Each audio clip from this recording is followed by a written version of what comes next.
우리가 알고 있는 이 이야기는 탕자의 비유라는 제목으로 잘 알려져 있는데, 탕자의 비유라는 말을 제일 처음에 쓴 사람은 사실은 제롬이라는 사람입니다. 라틴어로 성경을 번역할 때에 이 오늘 읽은 본문 속에 소제목 하나를 달았는데 그게 탕자의 비유였습니다. 그 이후로 우리는 이 본문을 읽으면 자동적으로 탕자의 비유에 대한 이야기를 듣게 되는데, 오늘 이야기는 사실은 탕자에 대한 이야기로 시작하는 게 아니고 어떤 마을에 한 사람이 있었는데 두 아들을 가지고 있었다라고 말하는 한 아버지에 대한 이야기를 사실은 하고 있습니다. 이 아버지에 대한 이야기를 하려고 할 때에 기독교가 특별히 하나님에 대한 이야기를 할 때 아버지로 묘사를 합니다. 우리가 종교적인 용어를 가지고 우리가 믿는 하나님에 대한 이야기를 할 때 사람의 언어를 사용할 수밖에 없어서 우리가 사용하고 있는 언어로 하나님이 어떤 분이신지를 표현해내는데, 사람의 언어를 사용할 때에 이 사람의 언어는 이미 오랜 시간 동안에 사용되어져 왔기 때문에 그 단어가 때가 묻어 있다는 겁니다. 나름대로 이미 이미지가 만들어져 있습니다. 예를 들어서 경찰 이렇게 생각해 보십시오. 그러면 경찰이라는 말이 객관적으로 들리는 것이 아니라 경찰이라는 말 속에 우리는 이미 무게를 느끼고 있습니다. 잘못한 게 없는데도 옷깃을 여미게 되고 뒤를 돌아보게 되고 내가 어디에 서 있는지를 생각해 보는 게 단어의 힘입니다.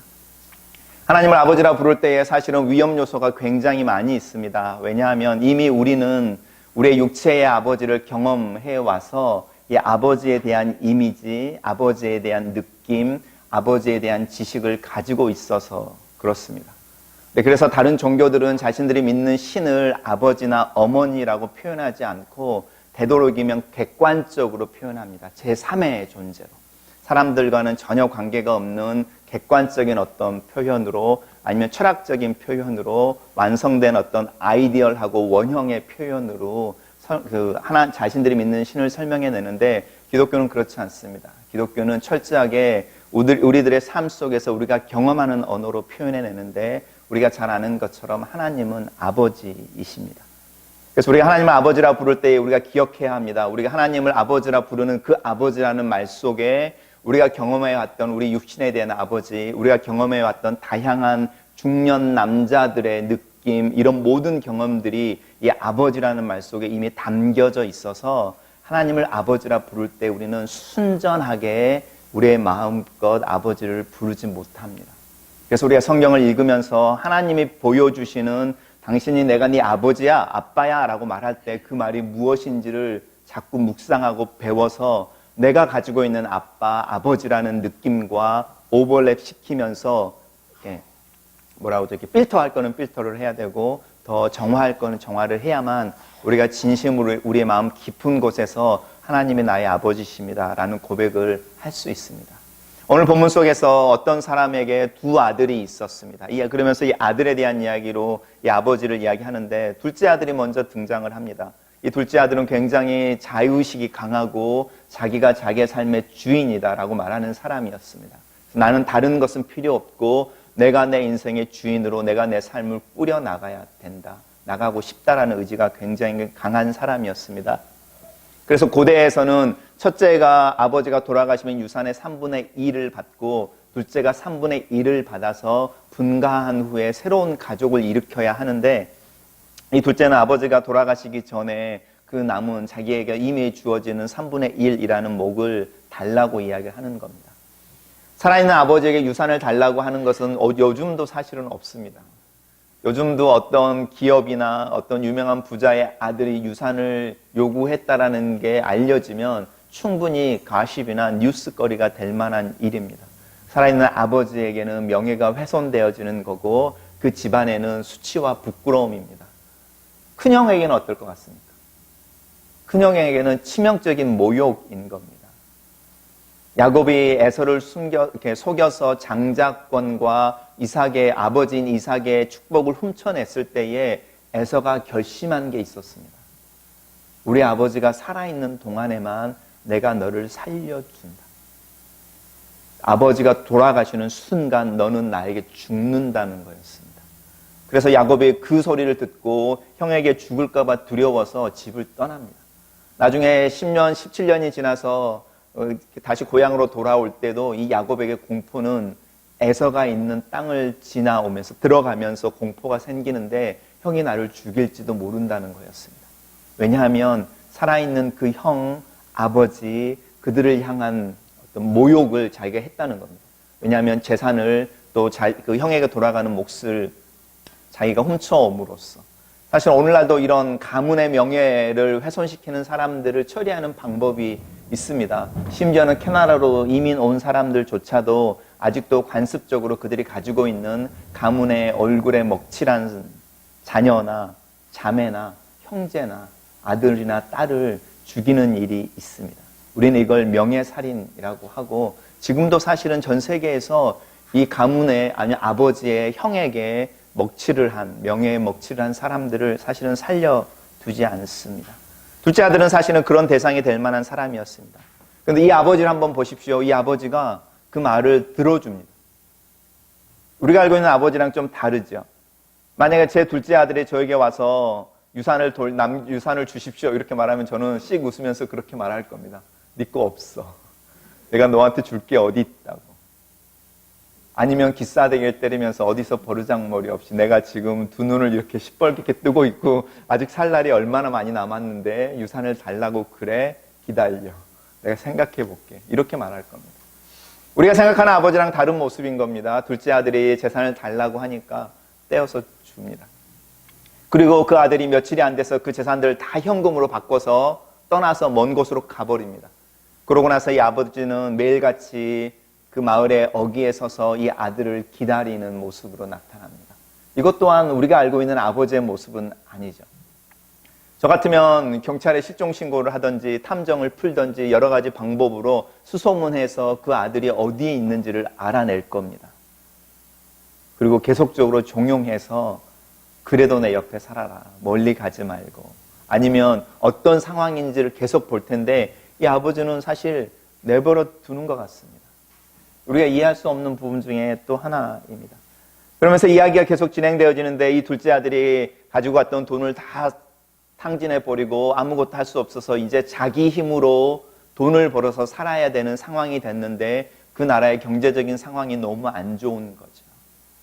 그래서 그 나라에서 말하는 최저임금보다 더 낮은 임금으로 더 비참한 일을 하면서 생계를 유지하는데 성경에서 한 구절이 나옵니다. 그렇게 고생하는 중에 이 둘째 아들이 정신을 차렸다. 정신을 차렸다는 말의 핵심은요, 원래 자기 자신으로 돌아왔다라는 뜻입니다. 어떤 분들은 이것을 회개했다라고 회개의 순간으로 표현하는데 이 둘째 아들이 자기 자신으로 돌아온 상황을 한번 생각해 보시겠습니까? 과연 회개일지? 이 둘째 아들이 갑자기 정신을 차려서 삶의 어려움 때문에 잊어버리고 잊고 있었던 자기의 본성을 회복해냈다는 겁니다. 자기 자신으로 돌아왔다. 그 자기 자신이 누구인가요? 자기의 삶의 주도권을 인정하고 주장하고 내 삶은 내 것이니 아버지 살아 계시지만 형님이 재산을 받는 게 중요하지만 지금 나는 내 삶을 내 마음대로 살고 싶으니까 나로 그 삶을 살 수 있게 해주십시오. 그렇게 하기 위해 당신의 재산을 주십시오라고 뻔뻔하게 요구했던 그 자신으로 돌아오는 겁니다. 맨 처음의 이야기로 다시 돌아가서 아버지에게 가서 아버지의 얼굴에 먹칠을 하고 형님에게 죽을지도 모르는 모욕을 주면서 자기의 삶을 자기 스스로 꾸려보겠다고 요구했던 그 뻔뻔함의 상태로 돌아오는 겁니다. 그러면서 이 아들이 뭐라고 말하는지 보십시오. 내가 내 아버지께로 돌아가자. 내 아버지에게는 먹을 것이 풍족한 품꾼이 많이 있다. 여러분, 품꾼하고 종을 한번 생각해 보시겠습니까? 우리가 읽은 본문 속에서 나중에 보면 하인이 나옵니다. 이 아버지는 부자였으니까 그 집에 하인들도 있고 품꾼도 있었습니다. 하인과 품꾼의 차이가 뭔지 아십니까? 하인은 주인에게 소유되어진 사람입니다. 단순히 일을 한다는 게 아닙니다. 소유되어져서 그 주인의 집에 거하며 주인의 일부로 존재하는 사람들을 종이라고 부릅니다. 품꾼은요, 일하고 싹 받아서 나오는 겁니다. 내가 그 다음날 일하러 안 가면요, 아무런 소용없습니다. 왜냐하면 내가 돈을 안 받으면 되니까. 그러니까 주인과 품꾼 사이에는 아무런 관계가 없고 다만 거래만 있는 관계입니다. 하인은요, 주인에게 종속되어져 버리는 주인의 일부가 되어지는 관계입니다. 이 아들이 끝까지요, 품꾼으로 남겠다는 겁니다. 아버지에게 돌아가서 아버지를 위해서 일을 하고 그 다음에요, 품삯을 받아서 떨어져서 살겠다는 거죠. 그러니까 아버지에게 유산을 달라고 하는 그 태도가 전혀 변한 게 없는 겁니다. 전혀 변한 게 없는 겁니다. 자기는 자기 삶을 꾸려나가야 되는데 지금 당장 돈이 필요하니까 그 돈을, 그리고 정당하게 임금을 줄 수 있는 어떤 대상 하나를 찾고, 또 하나는 고용되어지기가 너무 힘드니까 나를 쉽게 고용해 줄 수 있는 어떤 거리 하나를 발견해내는데 그게 아버지인 거. 그러니까 이 둘째 아들은 절대 회개한 게 아닌 겁니다. 오히려 잔머리를 굴려서 어떻게 하면 내가 이 불경기에 취업이 될 수 있을까? 그리고 다른 사람들보다 똑같은 수고를 하고도 더 나은 페이를 받는 잡을 가질 수 있을까를 고민하고 그 적합한 대상으로 아버지를 찾아 돌아가는 겁니다. 이 아버지가 어떻게 반응하는지 보십시오. 멀리서 그 아들이 오는 걸 보고요, 불쌍히 여겨서요, 달려가서 그 아들을 안아버립니다. 이 아들은 이미 자기가 짜놓은 각본이 있으니까 그 주인에게, 아버지에게 이력서를 드려내는 거죠. 아버지, 내가 하늘과 아버지에게 죄를 지었습니다. 더 이상 아들이라고 부르지 않으셔도 됩니다. 자기가 원하는 바죠. 자기의 삶을 꾸려나갈 수 있으니까 품꾼으로 삼아주십시오. 자기가 원하는 바죠. 아버지랑 거리를 두고 영향력 없이 자기의 삶을 살아낼 수 있으니까. 근데 아버지가 그 이야기를 아무런 반응을 안 하는 겁니다. 그 이야기에 버르장머리 없는 너, 아직도 못 뉘우친 게 없냐, 반성을 못했냐, 오랜만에 와가지고 아니면 살아서 돌아와서 이게 무슨 말이냐, 이런 이야기를 전혀 하지 않습니다. 이 아들이 뭐라고 말하든지 상관없이 안아버리고 품고 나서 뭐라고 말하냐면, 하인들에게, 이 둘째 아들이 되고 싶어 하지 않는 하인들에게 송아지를 잡아라. 가장 좋은 옷을 입혀라. 가장 좋은 옷을 입힌다는 게 무슨 뜻일까요? 우리는 그 가장 좋은 옷 때문에 일어난 사건을 하나 알고 있습니다. 야곱에게 12아들이 있었는데 한 아이에게 가장 좋은 옷을 입혔습니다. 염료가 들어가서 울긋불긋한 옷을 입혔습니다. 채색 옷이라고 하는. 그래서 그 옷을 입었다는 이유 하나만으로 배다른 10형제에게 미움을 받아서 애굽으로 팔려가 버리는 사건이 있습니다. 가장 사랑한다라는 거죠. 가장 좋은 옷을 입히고 반지를 꼈습니다. 반지는요, 신분의 상징입니다. 여러분, 배너라는 영화를 보신 분이 있을지 모르겠지만, 배너가 자기가 구해줬던 로마 장군의 아들이 되었을 때에 주는 게 반지, 입양되어져서 받게 되는 게 반지인데 신분을 이야기하는 겁니다. 그리고 신을 신켜라. 무슨 뜻이죠? 품꾼도 아니고 하인도 아니고 아들이라는 겁니다. 이 아버지가 이야기하는 부분인데, 이 아버지가 이렇게 하는 행동을 보면서 첫째 아들이 못마땅하는 게 당연합니다. 왜냐하면 일반적으로 아버지는 그렇게 집 나간 아들이 돌아오면 제일 먼저, 아니면 그 나음이라도 디스플린이라는 걸 해야 되는 겁니다. 저스티스라고 말하는 바로잡음이라고 하는 게 있어야 되는 겁니다. 근데 왜 그걸 하지 않느냐는 겁니다.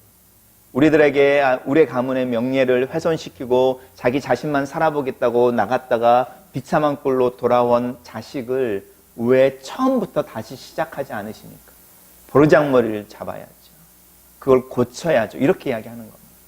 근데 이 아버지는 그런 거에 있어 관심이 없어 보입니다. 단순히 뭐 한마디로 말하는데, 내가 잃었다가 찾았고 죽었다가 살아온 아들이라는 겁니다. 그리고 잔치를 베풉니다. 우리는 이 잔치를 둘째 아들을 위해서 베푸는 걸로 기억하지만 본문을 잘 읽어보십시오. 그리고 우리가 읽은 본문 앞에 두 가지의 예수님이 드는 예화가 두 개가 더 있는데, 잃어버린 양을 찾은 목자 이야기와 잃어버렸던 동전을 찾은 한 주부 이야기를 하는데, 둘 다 맨 끝에 잔치를 베풉니다. 이 잔치를 베푸는 이유가 무엇일까요? 잃어버린 아들의, 떠나갔던 아들이, 가출했던 아들이 돌아온 걸 환영하기 위해서일까요? 이 잔치는 또 다른 모습으로 그 동네에서는 가십거리가 되는 겁니다. 버르장머리가 없는 아들을 그래도 아들이라고, 고슴도치도 뭐라고 하더니 정말 그렇네라고 수군거릴 수 있는 행동을 이 아버지가 하고 있는 겁니다. 이 아버지가 잔치를 베푸는 일을 성경 다른 데서는 뭐라고 말하냐면, 하나님께서 지팡이와 막대기로 나를 안위하시고 자기의 이름을 위하여 나를 의의 길로 인도하십니다. 하나님이 자기의 이름을 위하여 나를 이야기하는 자기의 이름이라는 부분을 한번 생각해 보십시오. 저는 그것을 처음에 볼 때 하나님 참 이기적이시구나. 자기를 위해서. 어떤 부모가 자기를 위해서 자식을 키웁니까? 우리가 페어런팅이나 자녀 양육 세미나나 자녀 교육하고 관련되어서 제일 먼저 보여주는 원리 중에 하나가 당신의 아들은, 자녀는 당신의 소유가 아닙니다. 당신의 대리 만족이나 당신이 이루지 못했던 꿈을 대신 이루려고 해서는 안 됩니다는 게 첫 번째 원리잖아요. 근데 이 아버지가 자기를 위해서, 자기의 이름을 위해서 둘째 아들을 받아들였다는 겁니다. 그리고 자기를 위해서 잔치를 지금 베풀고 있습니다. 어떻게 된 걸까요? 뭘 말하고 싶어 하는 걸까요? 하나님이 자기의 이름을 위해서 나를 자녀 삼으셨습니다. 그리고 자기 이름을 위해서 나를 당신의 길로, 자신의 길로 인도하십니다. 무슨 뜻일까요? 우리가 제일 듣기 싫어하는 말이잖아요. 그러니까 우리 안에는 다 둘째 아들의 본성이 있는 겁니다. 내 인생은 내 것, 나는 누구로부터도 이렇게 간섭받지 않고 지배받지 않고 독립되어진 어떤 삶을 살고 싶은 마음이 우리에게는 다 있습니다. 근데 하나님은 반대 이야기를 하고 있는데 그 아버지의 마음이 무엇냐라는 겁니다. 근데 이 이야기, 오늘 본문 속에서 이야기하는 것의 가장 큰 특징은 뭐냐면 아버지의 마음이 어떤 마음이냐면 못 감춘다는 겁니다. 아들이 돌아온 그 기쁨을 숨길 수가 없다라는 겁니다. 우리는 십자가를 어떤 전도하다 보면 사실은 그렇게 말하는 사람이 있습니다. 내가 언제 죽으라고 그랬다고. 내가 언제 하나님한테 나를 위해서 죽으라고 한 적이 있습니까? 이렇게 말하는 사람들이 있습니다. 근데 그게 맞는 말인 겁니다. 우리는 한 번도 하나님에게 하나님 나를 사랑하십시오. 나를 향해서 당신의 사랑을 표현해 보십시오. 저기 십자가에서 죽으시면 당신이 나를 사랑한다는 걸 믿겠습니다. 이렇게 밀당해 본 적이 없습니다. 성경은 하나님의 당신의 사랑을 데모하듯이 십자가에서 표현했다고 말합니다. 데모라고 말하는 것은요, 일방적으로 외쳐버리는 겁니다. 어떤 대상을 향해서 협상하는 것이 아니라 원하는 대로 해주는 것이 아니라 내가 가지고 있는 욕구와 내가 가지고 있는 필요를 일방적으로 외쳐버리고 표현해버리는 겁니다. 하나님의 사랑은 일방적으로 표현되어져 버립니다. 둘째 아들과 첫째 아들과 상관없이 그 사람의, 그 아버지의 마음속에 있는 사랑이 터져버리는 겁니다. 폭탄처럼. 이 잔치는 그걸 의미합니다. 하나님의 자신의 길, 자신의 이름을 위하여라고 말하는 것은 아버지가 아들을 향하여 가지고 있는 어쩔 수 없는 격정스러운 마음이 있다는 겁니다. 그 마음을 숨길 수가 없습니다. 근데 우리는 그 마음이 뭔지 부모이신 분들은 사실은 다 압니다. 자녀들을 쳐다보고만 있어도, 아니면 자녀들 생각만 하고 있어도 내 마음속에 이렇게 끓어오르는 용암 같은 게 있습니다. 그게 때로는 격정으로도 나타나고 그거는 주체할 수 없는 어떤 감정 같은 게 있습니다. 그거를 하나님이 훨씬 더 크게 가지고 있어서 그걸 숨길 수가 없으니까 폭탄이 터져버리듯이 터져버리는 겁니다. 그것을 자기의 이름을 위해서라고 말씀하시는 겁니다. 오늘 잔치를 베푸시는데 이 아버지가 아들을 가진, 돌아온 아들을 맞게 된 그 기쁨을 숨길 방법이 없습니다. 이 아들이 아직 정신을 못 차렸다, 아직도 자기중심적이다, 아직도 뉘우치지 못한다, 아직 큰형하고 화해를 못했다, 이런 모든 게 소용이 없습니다. 그런 것들은 그 다음에 일어나는 일이고 아들이 내 품에 안겨있다는 사실 하나만으로 견딜 수 없는 감정이 있는 겁니다. 기쁨이라고 말합니다. 여러분, 우리는 하나님 앞에 나아갈 때 하나님, 내가 하나님 앞에 회개하고 예수 그리스도를 믿었으니까 하나님 나를 자녀 삼아 주셨습니다. 그렇지 않습니다.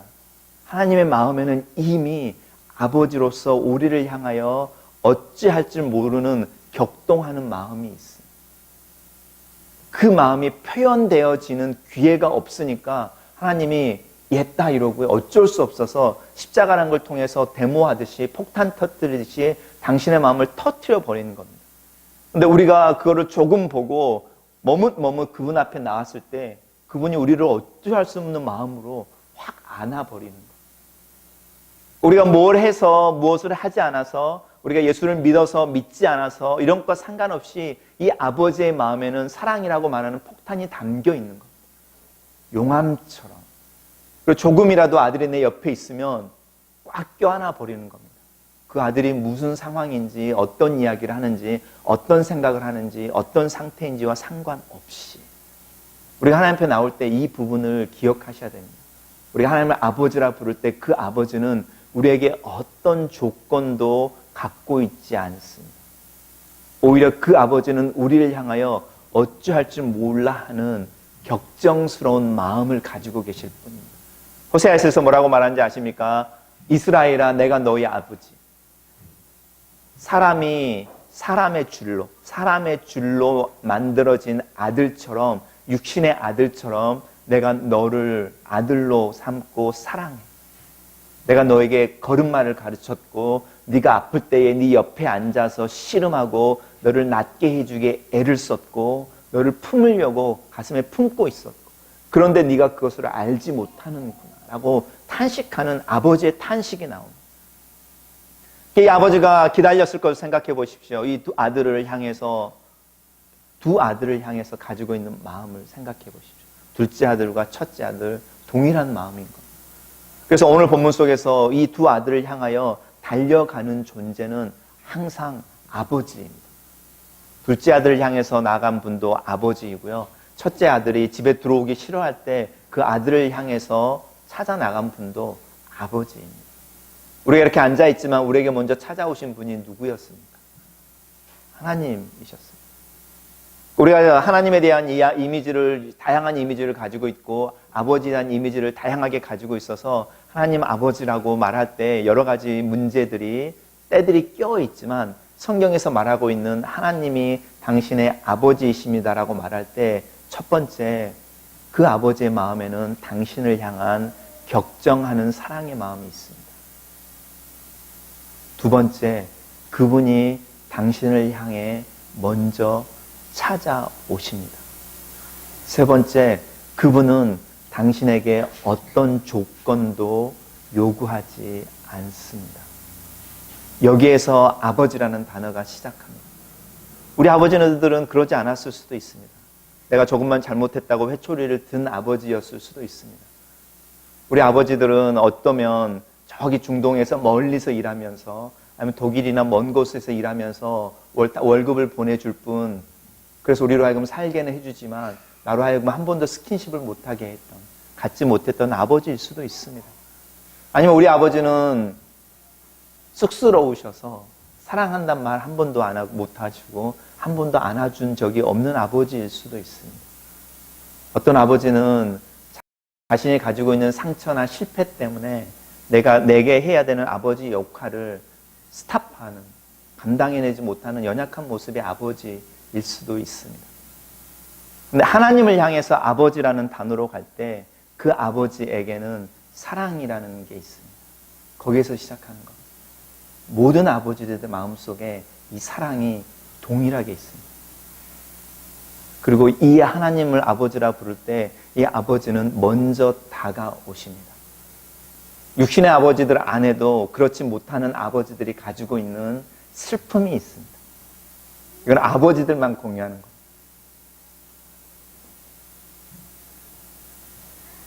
하나님이 주신 마음, 하나님의 아버지로서 아버지인 남자들에게 주는 슬픈 마음이 있습니다. 그것은 내가 어찌할 수 없다라는, 아들을 찾아 나가지 못하고 마을 어귀에서 기다리는 나약한 아버지의 모습 속에 있는 슬픔이 모든 아버지들의 마음속에 사실은 있습니다. 그리고 우리가 하나님을 아버지라 부를 때에 그분이 우리를 향해서 먼저 다가오십니다. 우리가 할 수 있는 일은 무엇인지 아시겠죠?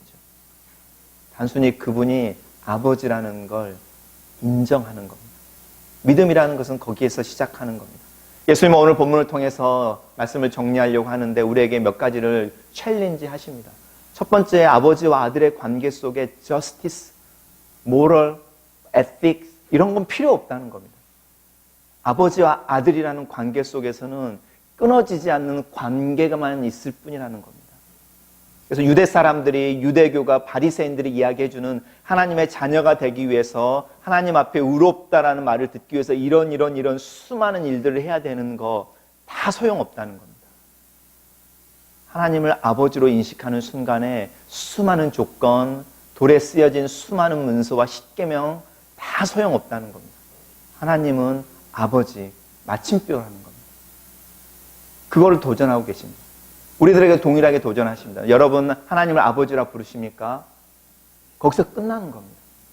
그래서 내가 뭘 하겠습니다. 그래서 내가 뭘 할 수 있습니다. 내가 이걸 했으니까 아버지입니다. 이게 아니라 하나님 아버지 마침표라는 겁니다.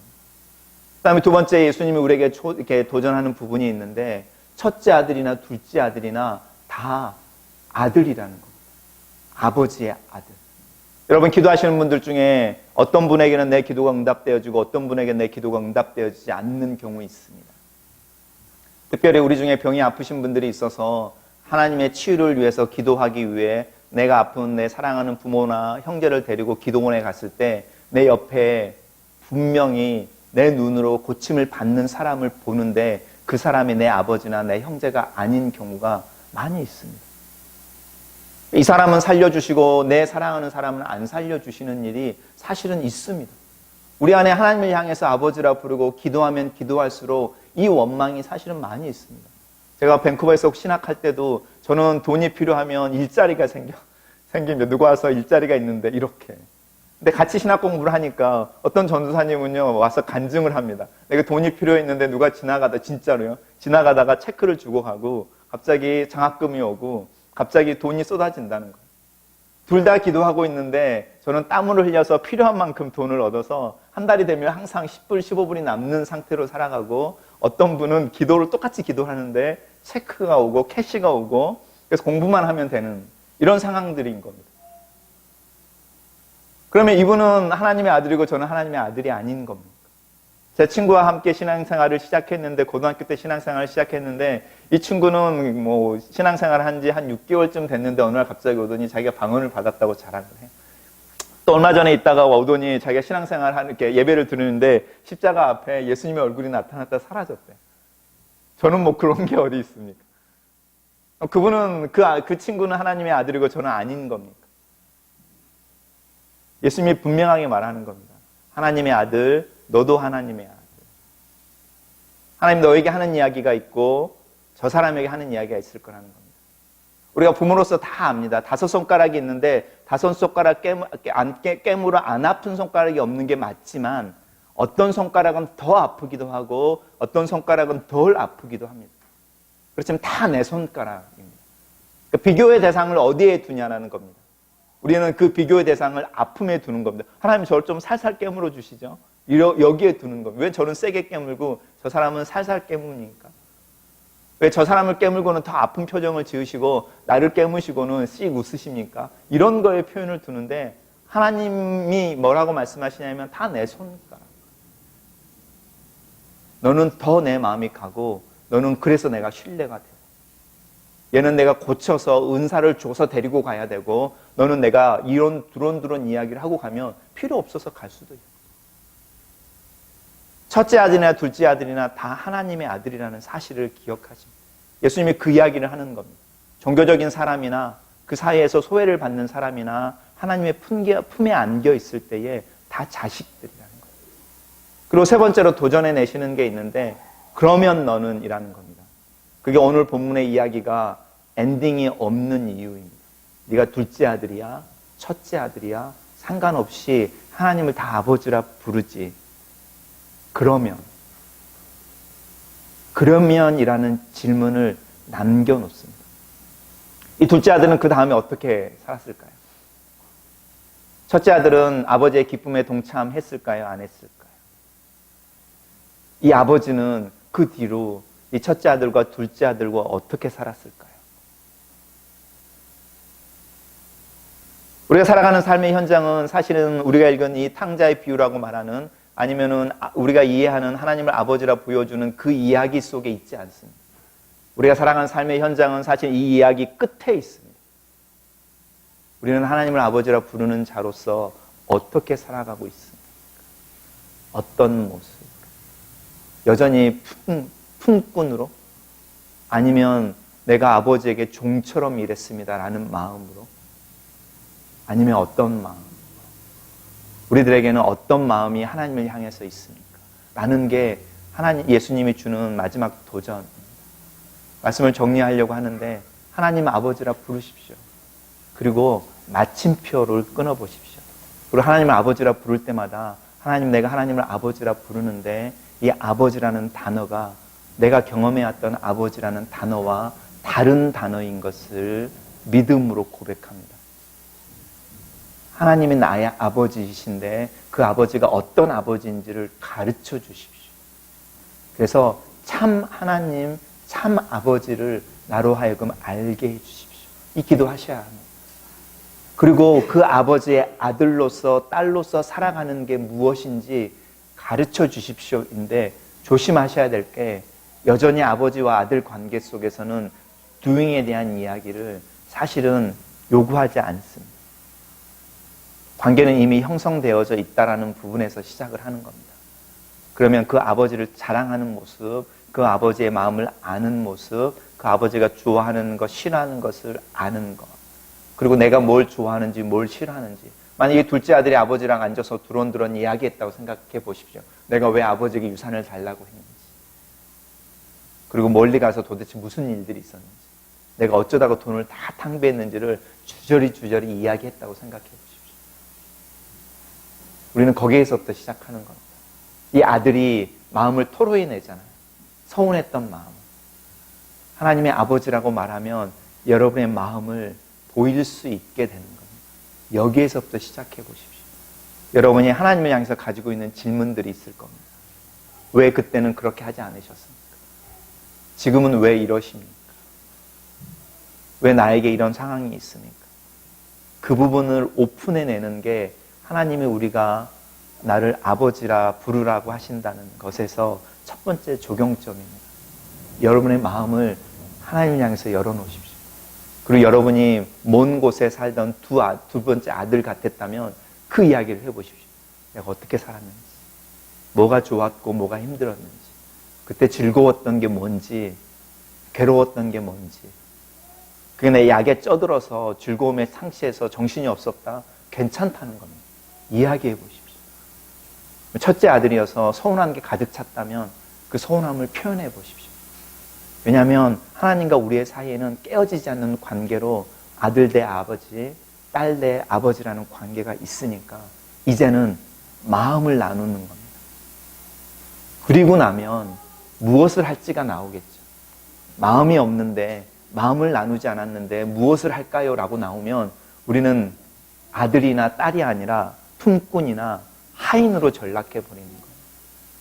하나님은 우리를 하인이나 품꾼으로 삼는 게 아니고 예쁜 옷을, 반지를, 신발을 껴서, 신발을 신게 해서 아들과 딸로 삼으시는 아버지이십니다. 같이 기도하겠습니다. 우리 시간 함께 기도하기를 원하는 것은 여러분 하나님을 아버지라 불러보십시오. 아버지, 이렇게. 그리고 그 아버지 앞에 여러분의 마음속에 있는 또 떠오르는 생각을 이 시간에 침묵하는 가운데 하나님께 말씀해 보십시오. 하나님, 아버지,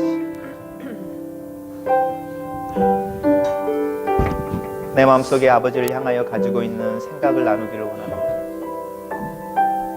내가 하나님을 아버지라 부를 때에 그 아버지라는 단어가 내 마음속에 가지고 있는 무게와 감정이 어떠한지, 그리고 그것이 어디로부터 왔는지 하나님과 나누기를 원합니다.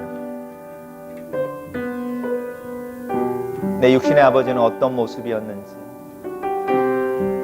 내가 지금까지 살아오면서 경험했던 아버지와 같은 존재들은 나를 어떻게 대우하고 어떻게 다루었는지, 그래서 아버지라는 단어를 들을 때에 내 마음속에 어떤 느낌과 어떤 감정이 있는지,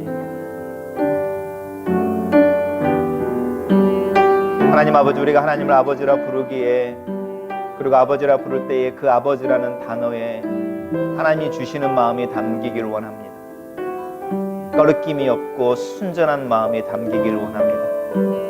아빠라고 불러 달려와 그 품에 안겨버리는 아이들의 순전한 마음이 우리가 아버지를, 하나님을 아버지라 부를 때 그 단어에 담겨 있기를 원합니다.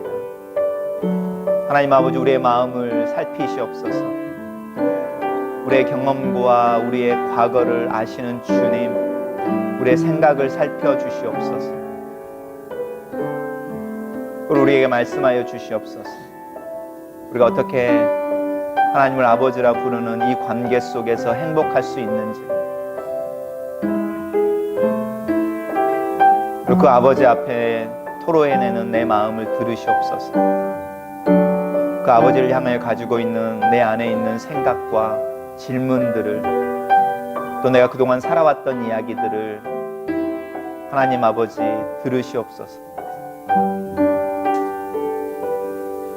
그렇게 주저리 이야기를 주고받는 중에 아버지의 마음을 알게 하시옵소서.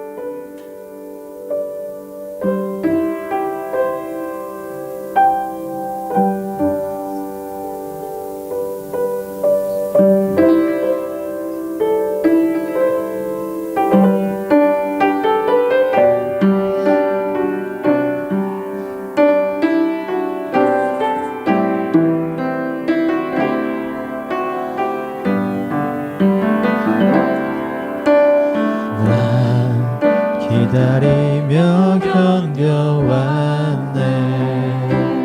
그저 기다리며 견뎌왔네. 헛된 소망 바라던 내게 있는 건 허전한 마음.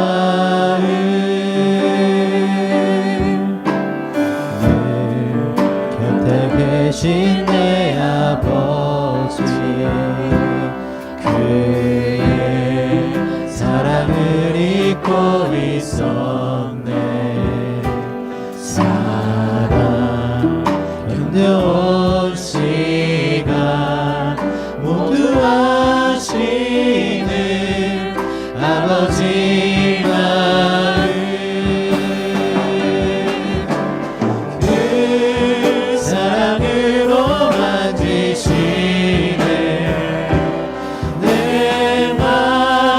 깊은 곳을 채우시네. 그는 모든 것 품을 나를 참으신 나의 아버지. 그 사랑으로 만족하네. 내 삶 주 계신 곳 머물겠네. 오직 주만 섬기리. 주와 영원히 기뻐하리라. 그 사랑으로 만지시네.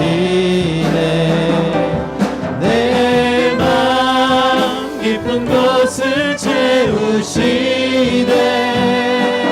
그는 모든 것 품을 나를 참으신